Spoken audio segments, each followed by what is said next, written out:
Magandang hapon sa inyo mga kapatid. Ngayong araw is December 24, 2023. Ngayong araw is ipagpapatuloy natin yung ating new series para sa week na to or para sa month of December na gugunitain natin ang Christmas or yung pagsilang ni Panginoong Jesucristo. Yung new series natin is First Christmas, Celebrating the True Essence of Christmas. So, ano nga ba yung true essence of Christmas? Ipaliwanag natin yung nakasanayan muna nating Christmas. Kasi di ba ang nakasanayan nating Christmas is yung mga tao is nahihilig or mas gusto nila yung mga material na bagay or kumbaga nakagulyan na natin o naging tradition na natin na yung mga bata na gusto nila is may lagi silang may natatanggap na regalo, material na bagay. Baka pag hindi nga sila nakakakuha, nagagalit pa sila. Which is mali naman. Pero dapat yung ituro or lumaki sila, mas maaga, malaman na nila yung true essence of Christmas. Yung pagsilang ng ating Panginoong Jesucristo, pagbibigayan, pagmamahalan, or kailangan alam na nila na tuwing sasapit yung December 25 or yung Christmas is kailangan itataas natin or i-worship natin si Panginoon Jesucristo.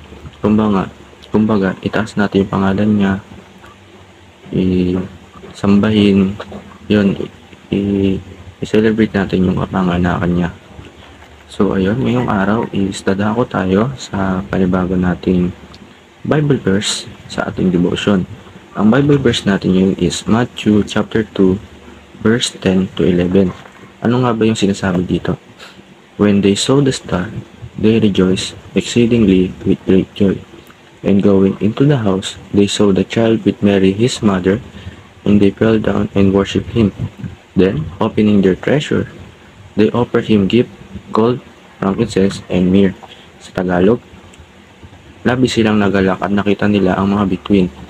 Pagpasok nila sa bahay ay nakita nila ang sanggol na kasama ng kanyang inang si Maria. Nagpatira pa sila at sumamba sa kanya. Nang buksan nila ang kanilang kayamanan, ay hinandog nila ang kanyang mga kaloob na ginto, kayamanan at ang mira.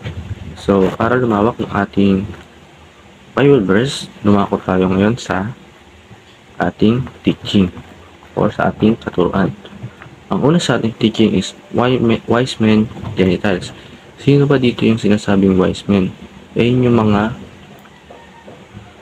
taong pantas or yung mga kumbaga yung topic natin sa school, yung topic natin sa new series natin, sila yung mga scholar o yung mga taong pantas nga. Tapos kumbaga yung mga wise men, sila hindi sila taong Hudyo. Sila yung Gentiles. Ibig sabihin ng Gentiles is yung taong malayo sa Diyos. Tapos parang di ba? Kumbaga malayo sila sa Diyos. Pero nakakagulat kasi parang nasugot o sila, may propesya sila na alam nila na sisilang yung Panginoon sa Kristo. Kumbaga sila may alam na sila. Tapos yung sa sa pangalawa naman, yung sabi from the east, Babylon or Persia. Yung mga wise men daw is from the west or galing sila sa silangan na pumunta sila dun sa Jerusalem para makita or saksihan yung kapanganakan ng Panginoon sa Kristo. Tapos, kumbaga diba nalaman nila na din mga anak. Kasi, parang kumbaga, sa pangatlo naman kasi star o yung prophecy. Yung star na yun, yung parang naging silbing guide nila para malaman nila kung saan yun o natunto nila yung lugar kung saan pinanganak si Panginoon Kristo. Sinundan lang nila yung star, tapos yung pagsundan nila yun, yung nakita nila si Panginoon Kristo. Tapos nung nakita naman nila yung si Panginoon Kristo, kaya sa number 4, gold. Yun, binigyan nila ng ginto si Jesus na sinisimbolo na kingship of Jesus Christ yun. Tapos isa pa nilang binigay is yung frankincense o nagsisimbolo ng priest or pagiging pari ng sadote. Tapos yung last na binigay nila is yung myrrh na nagsisimbolo yung sacrifice nga. Nagsisimbolo na someday mamamatay si Panginoong Kristo bilang sakripisyo or nagsakripisyo sa para sa atin, para sa kaligtasan natin. Mga si Panginoong Kristo tagapagligtas, tagatubos ng ating mga kasalanan. Tapos sa ating application, ang una is return to God. Ayun, mga ang series natin is True Essence of Christmas. Yun, kumbaga, alamin natin yung totoong essence kung ba't natin ginugunita yung Pasko. Yun, return to God. Kung nalalayo ka sa Kanya, may mga pagkakamali ka, or nawalan ka na ng gana sa buhay mo, bumalik ka sa Kanya, tutulungan ka Kanya, i-guide ka Niya para makabalik dun sa ikaw o sa masaganang ikaw.